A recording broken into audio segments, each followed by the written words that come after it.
In less than 48 hours, the people of Osun State will head to the polls to vote in their preferred candidate to lead the southwestern state for the next 4 years. During the Labour Party's mega rally held yesterday in Osogbo, the presidential candidate of the party, Peter Obi, urged the electorate in Osun to vote for the party's flag bearer, Lasun Yusuf, ahead of Saturday's governorship election in the state. Peter Obi, who made a call at the mega rally, said that it was only the Labour Party that could rescue the people from suffering and poverty. Okay. So vote for a candidate that will protect your interests. Vote for Labour so your children can have a job. Vote for people who will work for you. We want to change Nigeria. And the only way to change Nigeria is to remove all these people who have kept Nigeria where it is for the past 23 years. This is time for them to go.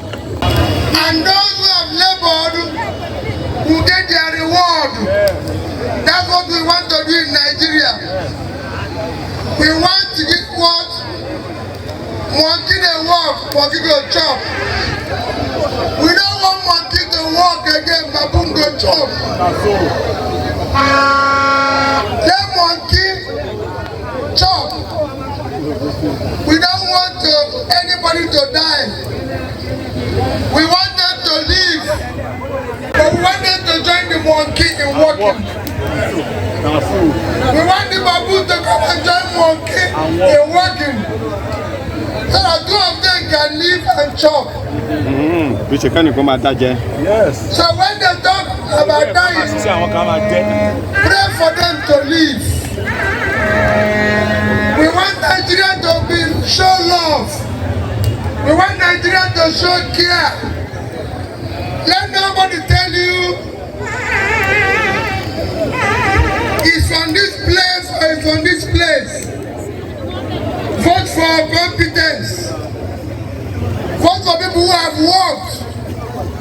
Osun State today, you know, go and check how much they're owing.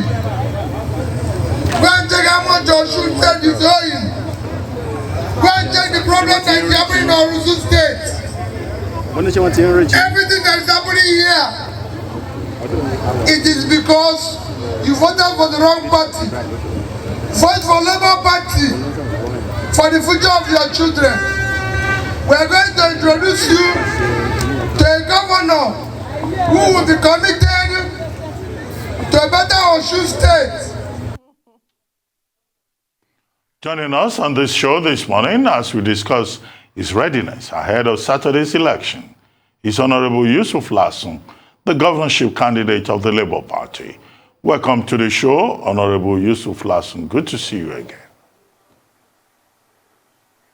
Hello? Thank you for having me. Good morning, Dr. Abati. Yes, good morning. Thank you for having me. Good morning. You are welcome. Thank you very much for honoring our invitation. But let's start with the attack on your residence around 1 a.m. on Monday. Now, we had a guest on this program who said, oh, don't mind him. He's just making it up. He's not a threat in the election. That guest was speaking, of course, for the ruling party in the state, the APC. But the police subsequently, the following day, came forward and said, indeed, there was an attack. And you've been in the media saying that that attack was meant to eliminate you and that there is a connection between the attack and your participation in debates organized by media houses ahead of the election. Now, you've had some time to reflect on what happened. What exactly do you think you said during the debates that may have inspired an attack on you, and who are you holding responsible? We would like to hear directly from you on this program. Thank you very much, Dr. Abati. Let me start by, first of all, thanking God for sparing the lives of the members of my family and myself, because on that particular day, I have a 5-member family, myself, 3 children, and my wife. Two of my children were around. My wife was there too, and I was in the house. It's just one of us that was not in the house. I'm not going to answer the person that said it was just an orchestrated something. I don't want to. For the first time in my life, I will put that person, I will put him in the court of God. I want God to judge. But if the person knows me quite very well, he knows that something terrible is likely to happen. Because my house was attacked, they came to kill me, a member of my family, and somebody went to radio because of politics. And you are saying it was at 61, I've seen life. I'm not an hungry person, and I'm not one of Nigerians who is doing politics of do or die. What actually happened in the series of debates we've had in Lasun, starting from BBC to Arise and finally to Channels, was just to show the whole world that most people who are governing us today are just grandstanding. They don't have full understanding of what governance is all about. There are simple things.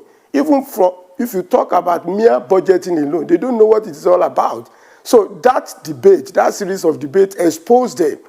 And I knew at least two high-ranking members of that cabinet actually came to me after the debate and commended my performance, not performance from the theoretical angle, from the part that I actually got hold of the questions and the practical part of governance. So I don't know. I get confused when people want to mix propaganda with realities of life. At my house, attacked, members of my family and myself were inside, gunshot everywhere, and somebody, because of politics, because of chop and chop that they are doing government, you want to belittle it. Let me tell you this, Dr. Abati, that thing will have been suppressed if not because BBC Yoruba was the first media house, one of the media houses that actually interviewed me that day. So I leave that person I leave him to God, and I know God will judge. Not so far, in just a few days, God will judge. He should go and provide me very well. I don't make noise. Finally, on your question, what is motivating me to run for governorship is service.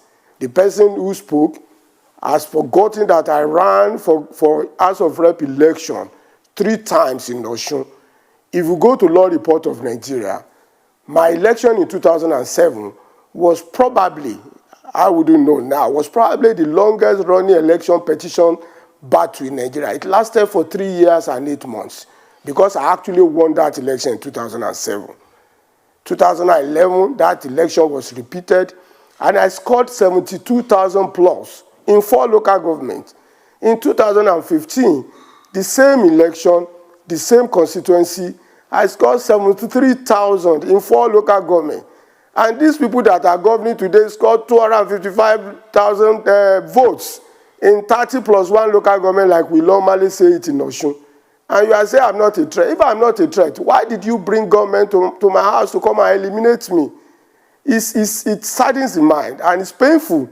It's painful. My father is still alive, he's 92. My mother is alive, he's 86. And you want to kill a 61-year-old man. And I married very, very late in life. My first child just turned 20 on July 10. And you came to my house, you wanted to kill me on July 11. And you said it was a makeup. I leave that person in the court of God. God will judge. Sir, you just said, and you brought gunmen to my house. Who brought gunmen to your house? That's my first question. Oh, APC government, APC government, APC government, APC government. I can repeat that to the rest of my life. Do you have evidence to back this serious allegation? Yes, the evidence is with the police. Right, so I guess we'll expect the outcome of the investigation. And could this be part of why you were not present at the signing of the peace accord? Your party spokesperson said you were absent because you were hosting your presidential candidate, Mr. Peter Obi, in your state, but you could have sent a representative. Labour Party did not sign the peace accord. Is this an indication of your lack of faith in the signing of that peace accord? Your question is in three parts. First, I have absolute confidence in Nigeria. I want Nigeria to work, and I'm a peaceful person. So that answers the first part. Second part, whoever says I didn't send a representative, that person is just telling another lie. My running mate was there, and he eventually signed. And thirdly, we never got to sit down to look at our schedule when we put our mega rally on Wednesday. That was one of the few things we are talking about. There was a particular venue we intended to use. For almost 1 week, we wrote to the appropriate authority, and that approval was not given. And so in the course of the fact that we were looking for venue, we were changing the date too. And so by the time we eventually got an appropriate place to use for our mega rally, it fell on Wednesday, which was yesterday. And on about 5 minutes, we were ready to go for the rally. Then somebody came to remind me that there's going to be a peace accord meeting where I was going to say, I said, wow, this one I have to do my mega rally. So we sent our running mate, and he was there, and he was present, and he eventually signed. So I'm a peaceful man. I believe in Nigeria. I absolutely believe in Nigeria. I want Nigeria to work. Don't forget that I've served at one of the topmost level in Nigeria. Deputy Speaker, House of Representatives, Federal Republic of Nigeria, that's huge. So I believe in Nigeria. I'm a peaceful man. And in fact, in Lasun State today, I am probably one of the very few politicians who is not surrounded by thugs. They know me. That was why it was easy for them to plan my attack on my life. I don't carry thugs. If you get to my house now, the best you can see are policemen.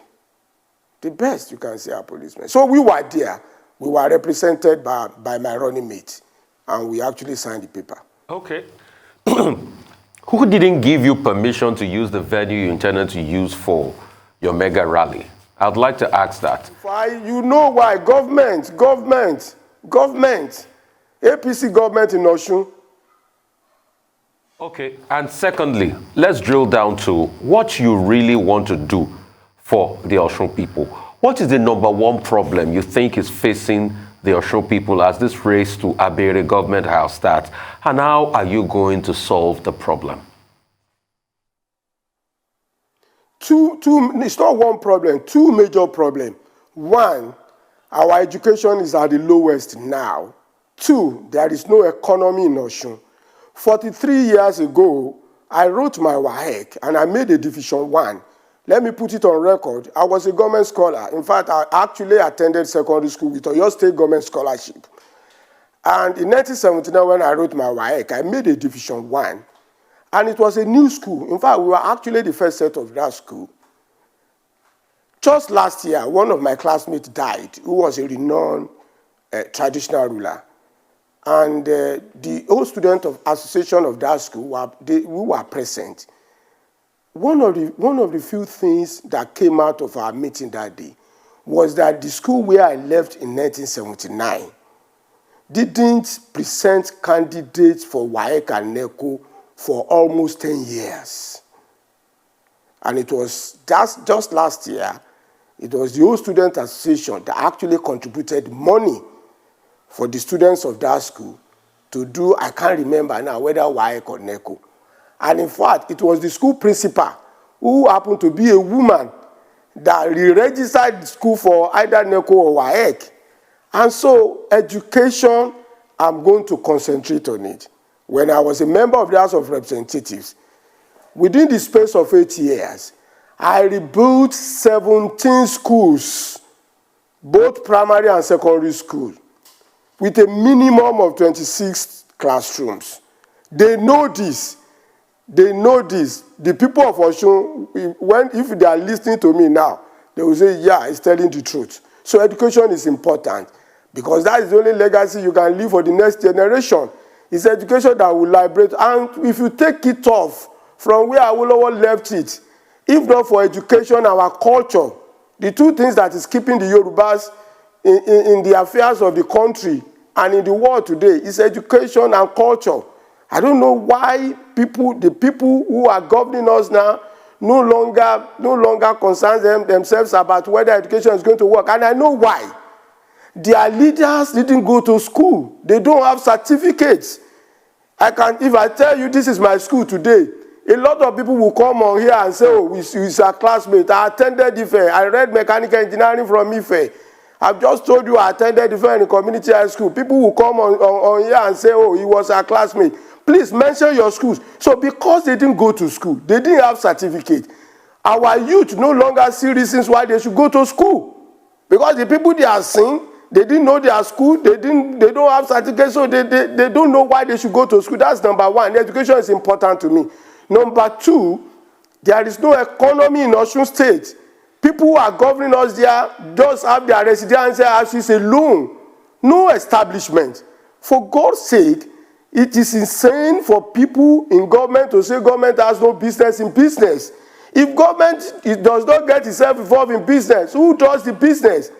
The act of doing business is a serious matter, and government has some characteristics that's going for them. One, government is a continuum. Government never dies, and so because government is a continuum, government has credibility. Government can borrow money and invest into economy. The only thing is you don't borrow money to service budget, because budget can only be financed or funded from taxes. They don't understand that. But if you borrow money to go and do things that you are not able to get your investment back, that's where the issue is. So there is no economy in Osun State. And so, by the special grace of God, if I get elected as the governor of Osun State, I'm going to concentrate a lot on education and economy, to create economy for our environment. The statistics is that just about 3.7% of the employable population that are employed now, and you are talking about increasing the IGR. How do you increase IGR? You don't increase IGR by taxing people who are already hungry. You are first of all supposed to create economy. When you create economy, then people get employed, then you can tax them. And how do you create economy? We go back to the productive level. Agriculture is so important. As I speak with you this morning, I'm a farmer. They know that again. I'm a farmer. I have at least about 500 acres of farm, another 1,200 acres of land that the last government of APC used the community against me, and we are in court now. If not because of that incident, I would have been sitting on about 1,700 acres of farm today, which is huge. So okay. I'm going to go back to agriculture to turn the economy around.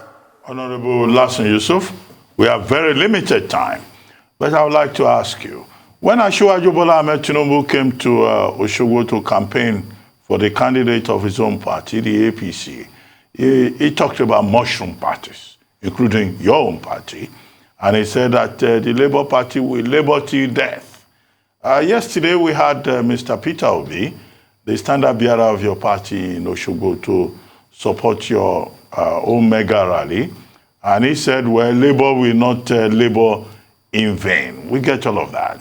But there was big, intervention on social media yesterday saying that you couldn't pull the crowds. And that, the crowd was so scanty, and that it looks like Labour Party really has no strong following in Osun State. Will you dismiss that as propaganda, or you will say that, the rally was well attended, and what was the size of that attendance? I'm sure you are aware of all of this going back and forth as to the strength of your party in Osun State, in your state, yes, certainly. Thank you, Dr. Abati. Your questions are about three. When I was contesting for the Speaker of the House of Representatives, they said he didn't know anybody. How can he win? I won the seat of Deputy Speaker, and up to today, they can't still fathom how it happened. Number two, yourself, one time or the other in the past, you've taken part in politics. There's a difference between politicians and voters. That answers your question. I'm not going to speak much about that. Let's Saturday comes. Number three, you are a Yoruba man. When you say our party is a mushroom party, you are a Yoruba man. I want to speak Yoruba now. Olu in Yoruba, mushroom is Olu. So we are Olu Omo. Number 4, I pity that man. I pity him. I pity him. When you wish people dead, then the same thing will happen to him too. I pity him. The man he can no longer get hold of his life. He can no longer get hold of his life. How can you come to that space? 4 years ago, you went to the palace of Atauja and told the whole world that you are richer than Osun State and that you are going to give to Osun State a financial engineer. After 4 years, nobody is seeing any financial engineering taking place in Osun. Today, you are here again. You say people will labor to death. And in Yoruba poetry, one of our renowned writers said, Iṣẹ́ l'Ògùn ṣẹ́. Can you divorce Iṣẹ́ from labor? The man is telling everybody that you don't have to work to be somebody in life. Me, I want to labor, but I don't want to labor in vain. You want to tell our parents that labor to send us to school, that they have just wasted their whole lifetime? What they are trying to do in Yoruba land is to truncate our progress. I'm the first generation of our family that went to school. Our children is the second generation. They want it to stop by the second generation. And you are telling the whole world that nobody should labor any longer, and you are wishing people dead. And yes, you want to come and control the environment. I pity that man. Me, as a Yoruba man, I'm going to face him, and I'm facing him. If he has all the power in the world, let him do his worst. He's not the only Yoruba man. He can't cow us. He can't cow us. If he wants to be president, let him campaign all over Nigeria. Who does he think he is, for God's sake? I know what I'm saying. Nigeria, a lot of his acolytes will start writing rubbish. Who does the man think he is? He's an anonymous person. We don't know your background. We don't know it. We don't know your school. We don't know what you have done for yourself in life that will make you want to impose yourself on everybody, and you wish people dead. I know by the special grace of God, we are not going to labor to die. Okay. We are going to labor and be successful in life. Well, on that note, we would like to thank you very much, Honorable Lasun Yusuf, and we wish you well as we continue to observe the process, the electoral process in Osun State. Thank you very much indeed.